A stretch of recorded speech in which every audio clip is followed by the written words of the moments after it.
হাজার হাজার মানুষ অংশগ্রহণ করেছেন।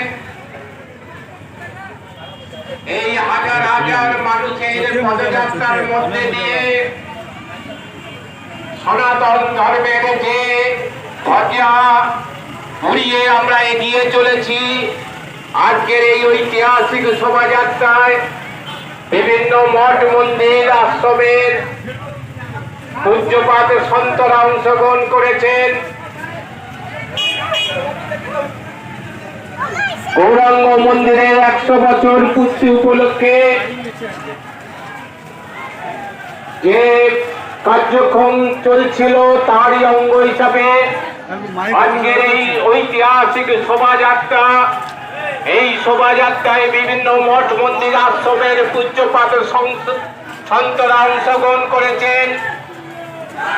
পূজ্যপাত নাগা সন্ন্যাসীরা অংশ